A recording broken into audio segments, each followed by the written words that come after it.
By the end of the 6th century before Christ, the Persian Empire was the most powerful superpower the world had ever seen. Its territory stretched from the Aegean Sea to the Indus River, and from Upper Egypt all the way to the distant shores of the Aral Sea. It commanded wealth, armies, and resources on a scale unmatched by any kingdom before it. Yet, this empire of seemingly unstoppable might was about to face resistance from a cluster of small, divided Greek city-states that refused to bow down. The spark was lit in 499 BC, when the Ionian Greek cities under Persian rule rebelled against King Darius. Following the bold lead of Aristagoras, tyrant of Miletus, they attacked the Persian satrapal capital of Sardis, even daring to set fire to its sacred temples. To the great king, this was more than rebellion, it was sacrilege, and he would not forgive. The first Persian invasion of Greece culminated in the shocking defeat of Darius' army at the Battle of Marathon in 490 BC. The Athenians had humiliated the empire, but vengeance would come. 10 years later, it was Xerxes, son of Darius, who sought to avenge his father's honor. In the spring of 480 BC, Xerxes set forth with the largest army the ancient world had ever seen.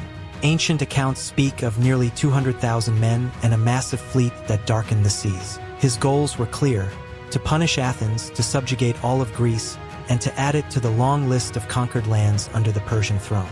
News of the invasion reached Sparta, the most militarized of the Greek states. Spartan society was unique, an iron machine built on 3 foundations: an unforgiving education system, a rigid military code, and a religious devotion so strict that festivals could stop armies in their tracks. This was not a theoretical problem. In 490 BC, when Athens begged for help at Marathon, the Spartans delayed their march because of a religious festival. That hesitation could not be repeated now. In the summer of 480, Greek leaders gathered in Corinth to forge unity.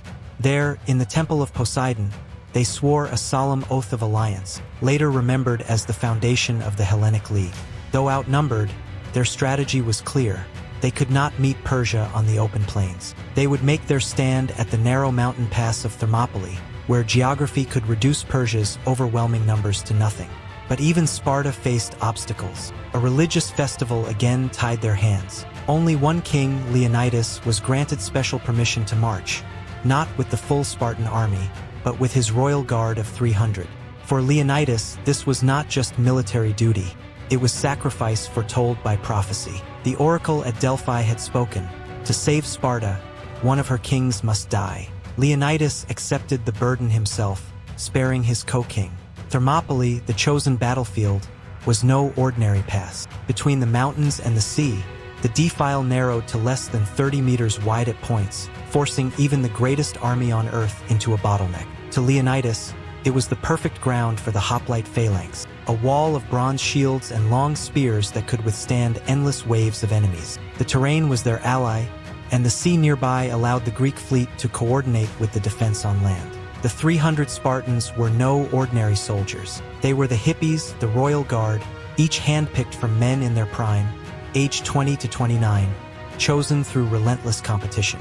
They were drilled to perfection, conditioned to endure pain and hunger, and bound by a code of honor that demanded either victory or death. To them, returning home alive after defeat was the greatest disgrace imaginable. Survivors of such dishonor lost their civic rights, their place in communal meals, and even their chance to marry an equal. Death was preferable to shame. Leonidas made one final demand of his chosen warriors. Each must already have a son. Their line, their blood, had to survive them. Leonidas himself met this condition. His wife, Queen Gorgo, daughter of a Spartan king and famed for her sharp wit, had given him a son, Pleistarchus. When asked how she felt about sending her husband to certain death, Gorgo's words were as uncompromising as Sparta itself. She would rather have a husband who fought and died for Greece than one who lived in cowardice. By late summer, Leonidas and his 300 set out, accompanied by about 1,000 Perioeci, free but non-citizen soldiers of Sparta, and 1,000 Helot servants. Along their march, allies rallied, 4,000 more joined from the Peloponnesus, while contingents from Boeotia, Phocis, and Locris swelled the numbers to roughly 7,000. Against them stood perhaps 200,000 Persians. Yet they marched on undeterred.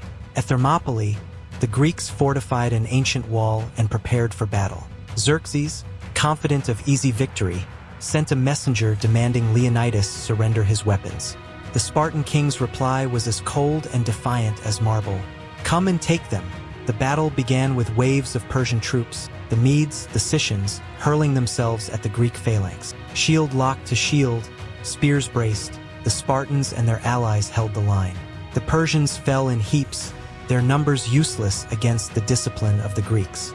Xerxes, watching in disbelief, unleashed his elite guard, the Immortals. But even they fell before the longer Greek spears and the precision of the hoplite maneuvers. For 2 days, the Greeks held firm, inflicting staggering losses. Desperation led Xerxes to turn to the sea, hoping his fleet could outflank the defenders by crushing the Athenian and Aegean ships at Cape Artemisium.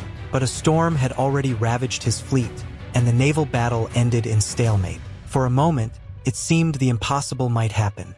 A handful of Greeks defying the might of the greatest empire on earth. Then betrayal struck. A local named Ephialtes revealed a hidden mountain path, the Anapaea, to the Persians. It allowed them to march around and descend behind the Greek lines. When Leonidas learned of the treachery, he faced a terrible choice. He dismissed most of the allies, sparing them from certain death, and kept only those who chose to remain. His Spartans, their Perioeci, their Helot servants, 700 Thespians who refused to leave, and 400 Thebans. They would make their last stand together. On the dawn of the third day, the Greeks prepared for death. Their spears splintered under relentless fighting, and they fought with swords, with daggers, even with their bare hands. Leonidas himself fell in battle, and around his body a desperate struggle raged. For times the Greeks recovered his corpse before they were finally overwhelmed. In his fury, Xerxes ordered Leonidas' head to be cut off and displayed on a stake. A brutal insult meant to break Greek morale failed. Though Leonidas and his men were annihilated, their sacrifice lit a fire across Greece. Over 20,000 Persians lay dead, including many of their elite troops. For the first time, Xerxes' invincible army had been checked. 1 month later, the Greek fleet won a decisive victory at Salamis, and a year after that, at Plataea, the Persians were driven out forever. 40 years later, Sparta retrieved the bones of Leonidas and reburied them with state honors. A shrine, the Leonidaeon, was built, and annual ceremonies celebrated him as a hero who had crossed into legend. His words, his defiance, and the sacrifice of the 300 Spartans became immortal. The story of Thermopylae is not just about a battle. It is about the collision between freedom and tyranny, sacrifice and conquest, courage and overwhelming odds. Hollywood may have turned it into spectacle, but the real truth is far more powerful.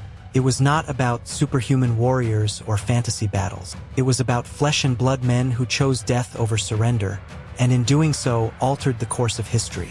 That is the shocking truth about the 300 Spartans, a truth hidden by myth, but carried forward as one of the most enduring examples of valor in all of human civilization.